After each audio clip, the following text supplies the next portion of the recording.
Okay students, तो अब हम डिस्कस करने जा रहे हैं कि sum of the years digit method में अगर आपने मंथली पॉलिसी अप्लाई करनी हो, मतलब ये कि आपने ड्यूरिंग द ईयर कहीं पर भी मशीन को खरीदा हो, तो फिर आप किस तरह से उसका डेप्रिसिएशन प्रोवाइड करेंगे।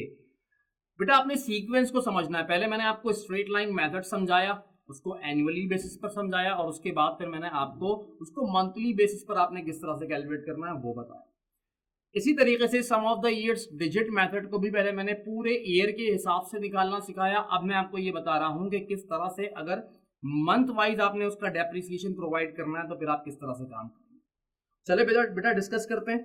सम of the years digit method को ही हम पढ़ रहे हैं। Sum of the years digit method, लेकिन बेटा यहां पर हम जो बात कर रहे हैं वो मंथ वाइज बात कर रहे हैं। मिसाल के तौर पे अगर मैंने मशीन को खरीदा है अक्टूबर की पहली तारीख 2018 पे, और उसकी बेटा कॉस्ट मैं सेम रख रहा हूं, सारा डेटा 1,70,000 उसकी कॉस्ट है, ये कॉस्ट आ गई मेरे पास, और उसकी बेटा जो सेल्वेज वैल्यू है वो है मेरे पास 20,000, ठीक है। और लाइफ भी बेटा हम सेम ही रखते हैं, और लाइफ है हमारे पास कितनी है, 5 ईयर्स, ठीक है। तो 5 ईयर्स बेटा आ गई हमारे पास इसकी लाइफ। डन। लास्ट मैंने जो लिखवाया था आपको, उसमें मशीन को हम खरीद रहे थे जनवरी की पहली तारीख पे, लेकिन यहां पर बेटा मशीन को हम खरीद रहे हैं अक्टूबर की पहली तारीख पे, दोनों में डिफरेंस है।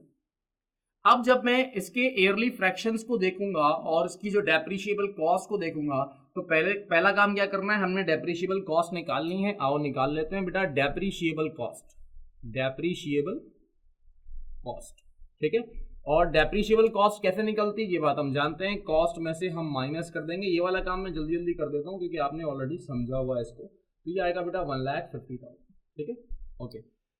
ईयरली फ्रैक्शंस में दोबारा से नहीं बना रहा क्योंकि मैंने 5 ईयर्स ही रखे हैं। तो वंस अगेन आपके पास अगर आपने ईयरली फ्रैक्शन निकालना हो तो आप कैसे बनाएंगे, पहले सम ऑफ ईयर्स निकालेंगे, ठीक है। सम ऑफ ईयर्स हमारे पास आएगा 15 ईयर्स का, और फ्रैक्शन वही बनेंगे 5/15, 4/15, 3/15, 2/15 और 1/15। ये लास्ट वीडियो में आप लोग देखते हुए आ रहे हैं, ठीक है। पहला जो मुझे डेप्रिसिएशन निकालना है बेटा वो कहां से कहां तक का होगा, मैं डायरेक्ट जा रहा हूं डेप्रिसिएशन एक्सपेंस पे। डेप्रिसिएशन एक्सपेंस निकालूंगा बेटा डायरेक्ट में, और उसका फॉर्मूला आपको पता है, मैं लिख देता हूं एक दफा।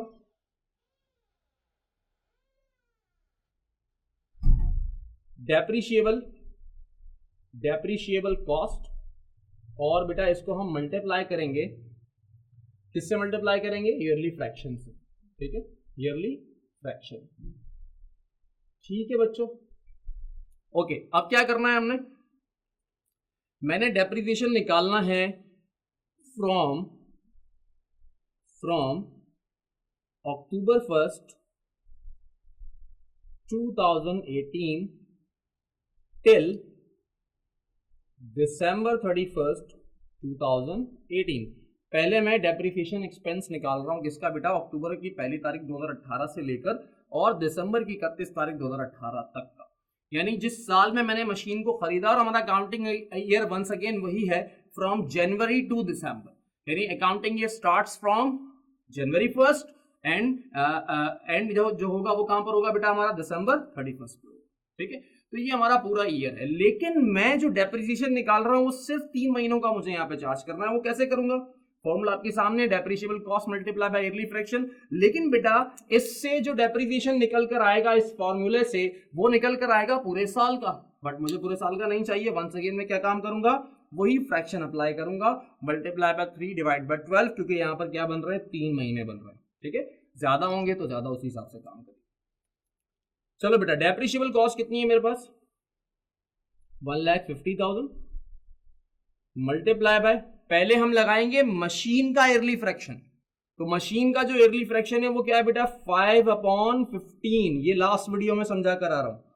उसके बाद मैं फर्दर इसको मल्टीप्लाई करूंगा, क्योंकि इससे जो डेप्रिसिएशन मिलेगा ना मुझे बेटा, इससे, इस पार्ट से मुझे जो डेप्रिसिएशन मिलेगा इतना बेटा, आप देखो ये मुझे मिलेगा annual depreciation, but I have to find out the depreciation from October 1st to December 31st, मतलब 3 महीनों का चाहिए।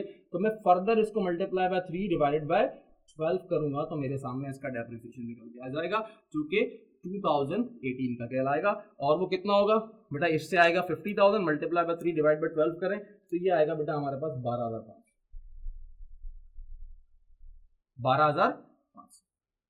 अब असल कहानी शुरू होती है। अब आपने बेटा बहुत ध्यान से मेरी एक एक बात सुननी। अब जो अगले साल की बात होगी, जो 2019 की बेटा बात होगी, उसमें मुझे डेप्रिसिएशन चाहिए पूरे साल का। लेकिन यहां मसला क्या आ रहा है कि यहां पर हमारे पास मशीन का जो ईयरली फ्रैक्शन है वो जाकर खत्म हो जाएगा 12 महीनों पे।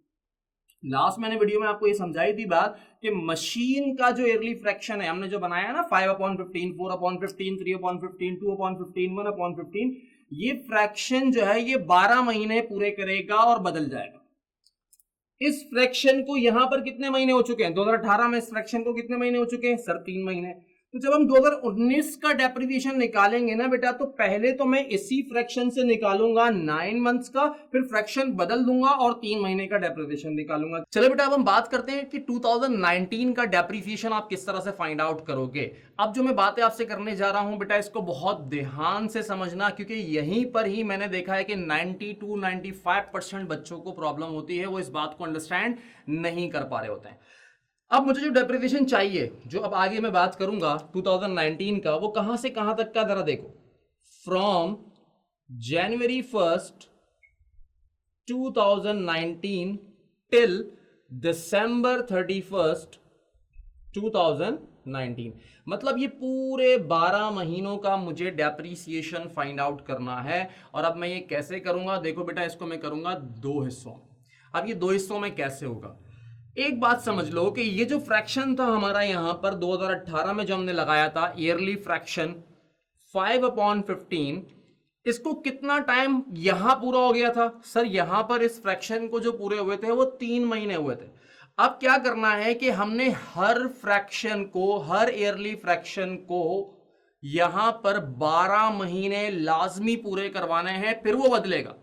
यानी 5/15 ऐसा नहीं कि अगली दफा में तुम डायरेक्ट चले जाओ जल्दी से 4/15 पे, नहीं बेटा। लास्ट जो मैंने आपको क्वेश्चन करवाया था, जो एग्जांपल मैंने आपको लास्ट करवाई थी, उसमें पूरे 12 महीने हो रहे थे, तभी हम अगले उस पे जा रहे थे। तो वहां पर यह था कि आपका अकाउंटिंग ईयर भी सेम था और जो मशीन का ईयर था वो भी सेम था। लेकिन यहां पर जो अकाउंटिंग ईयर है वो कहां से कहां तक का है सर, वो जनवरी टू दिसंबर। लेकिन हमारा जो मशीन का ईयर है वो कहां से शुरू हो रहा है, मशीन हमने खरीदी कब थी, अक्टूबर की 1 तारीख। तो अब ये मसला एंड तक रहेगा जब तक ये मशीन हमारे पास रहेगी। और अगर मैं इसको पूरे 5 साल यूज करता हूं तो 5 सालों तक मैं इसका डेप्रिसिएशन ऐसे ही निकालूंगा, 3 महीने का, 9 महीने का, 3 महीने का, 9 महीने का, ऐसे ही चलता रहेगा। ठीक है, कैसे देखो, पहले मैं बात करूंगा इस फ्रैक्शन को 12 महीने पूरे करवाने हैं, तो इस फ्रैक्शन के 3 महीने यहां पूरे हो चुके हैं 2018 में, तो 19 में बाकी के 9 महीने पूरे होंगे। कैसे बेटा, देखो मैं पहले निकाल रहा हूं from January 1st to September 30, जनवरी की 1 तारीख से लेकर सितंबर की 30 तारीख तक मैं पहले निकालूंगा। कैसे निकालूंगा बेटा, देखो 1,50,000 हमारी डेप्रिशिएबल कॉस्ट है, ठीक है। इसको बेटा हम मल्टीप्लाई करेंगे उसी फ्रैक्शन से, उसको 12 महीने बेटा पूरे करवाने 5/15, और इस बार में जो मल्टीप्लाई करूंगा वो क्या करूंगा बेटा, मल्टीप्लाई बाय 9 डिवाइडेड बाय 12। ये जो निकलता है बेटा ये तो पूरे साल का है ना, तो मुझे पूरे साल का नहीं चाहिए, 9 महीनों का चाहिए, तो मल्टीप्लाई बाय 9 डिवाइड बाय 12। अब जरा गौर से देखो, इस फ्रैक्शन के 9 महीने ये रहे और इसी फ्रैक्शन के, सेम फ्रैक्शन है, 3 महीने ये रहे, तो क्या इस फ्रैक्शन को 12 महीने पूरे हो गए? यस सर हो गए। अब आगे बढ़ जाएंगे हम, फ्रॉम इससे आगे की बात करेंगे, from October 1st till December 31st। तो क्या हुआ सर, अब हमारे पास जब इसका भी निकाल लूंगा तो दोनों को जब मैं ऐड करूंगा तो मुझे पूरे साल का डेप्रिसिएशन मिल जाएगा from January 1st to December 31st। यही काम हमने करना है, आगे भी हम ऐसे ही काम करेंगे। देखो कैसे निकालेंगे, 1,50,000 मल्टीप्लाई बाय, अब क्या होगा यहाँ पे, फ्रैक्शन बदल जाएगा सर, 4/15 हो जाएगा। लेकिन फिर यहां 3 महीने वाला मसला आ गया, तो क्या करूंगा, मल्टीप्लाई बाय 3 डिवाइडेड बाय 12। चलो बेटा निकालो, ये जो आएगा मेरे पास, ये आएगा बेटा 37,500, ये मैं निकालूंगा तो कितना आएगा 37,500, और यहां जो आएगा बेटा मेरे पास वो आएगा 10,000। ठीक है, तो अब क्या हो गया, पूरा जो डेप्रिसिएशन है, देखो ये है डेप्रिसिएशन, ये है डेप्रिसिएशन पहले 9 महीनों का, मुझे चाहिए पूरे साल का डेप्रिसिएशन यानी पूरे 12 महीनों का डेप्रिसिएशन। तो ये तो 9 महीने का डेप्रिसिएशन है फ्रॉम जनवरी टू सितंबर, और फिर ये आगे के 3 महीनों का डेप्रिसिएशन है फ्रॉम अक्टूबर 1 टू दिसंबर 31। तो ये पूरा मिलकर टोटल जो मिलकर हो जाएगा बेटा, ये हो जाएगा डेप्रिसिएशन मेरे पास कितना, 37 और 10 47,500। तो ये 47,500 आ गया मेरे पास depreciation from January 1 to December 31। और जब मैं एंट्री पास करूंगा या मैं रिकॉर्डिंग करूंगा तो वो उसकी रिकॉर्डिंग 47,500 से ही होगी। मैं उसको 37,500 से नहीं करूंगा सिर्फ, या सिर्फ 10,000 से नहीं करूंगा। ठीक है, चलो बेटा अब हम बात करते हैं डेप्रिसिएशन की। 2020 का डेप्रिसिएशन हम कैसे निकालेंगे, और वंस अगेन हमें पूरे साल का डेप्रिसिएशन यहां पर फाइंड आउट करना है फ्रॉम जनवरी 1 2020 टिल दिसंबर 31 2020 पे। मैं यहां पर हेडिंग लगा देता हूं भाई, फ्रॉम जनवरी 1 2020 टू दिसंबर 31 2020। ठीक है बच्चों, आओ सेम ऐसे ही हम इसका डेप्रिसिएशन निकालेंगे। मैं बस ये करवा रहा हूं, इसके बाद आगे आप लोगों ने करना है। इसी को, इस क्वेश्चन को आप लोगों ने कंप्लीट करना है 5 सालों तक। ठीक है, अच्छा अब क्या होगा यहां पर, पहले वंस अगेन मैं ऐसे ही काम करूंगा, फ्रॉम जनवरी 1 टू सितंबर 30।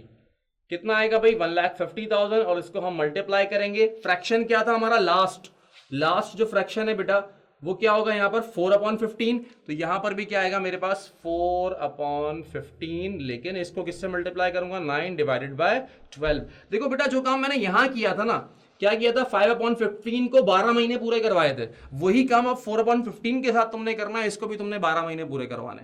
तो कैसे निकालूंगा इसका, मैं अगर डेप्रिसिएशन निकालूं, यहां पर कितना चार्ज किया था मैंने 10,000, ये आएगा बेटा आपके पास 30,000। ठीक है, अब फ्रॉम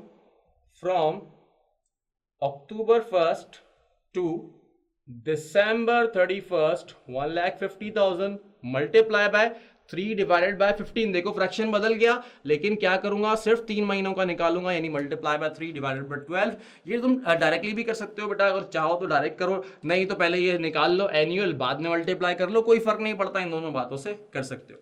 ये कितना आएगा बेटा आपके पास, ये आएगा बेटा 7,500। इन दोनों को ऐड करो तो ये बन जाता है 37,500। मतलब जो पूरे साल का डेप्रिसिएशन निकल कर आया फ्रॉम जनवरी 1 2020 से लेकर दिसंबर 31 2020 तक का जो पूरा डेप्रिसिएशन निकला वो कितना है, 37,500। अब आप लोगों का काम है, ये आपका होमवर्क है, आपने क्या करना है, इससे आगे का मैंने यहां तक करवा दिया आपको, पहले ये निकाला, फिर ये निकाला, फिर ये निकाला। अब जो आगे आपने काम करना है वो 2021 का काम करना है, ये आप लोग करोगे। और आपको अगर कोई प्रॉब्लम होती भी है तो इंशाल्लाह उसको फिर मैं डिस्कस कर लूंगा अपने लाइव सेशन में। तो बेटा मिलते हैं आपसे नेक्स्ट वीडियो में, और नेक्स्ट अब मैं डिस्कस करने जा रहा हूं हमारा जो नेक्स्ट मेथड है, that is working hours method. तो मिलते हैं अगली वीडियो में, अल्लाह हाफिज़।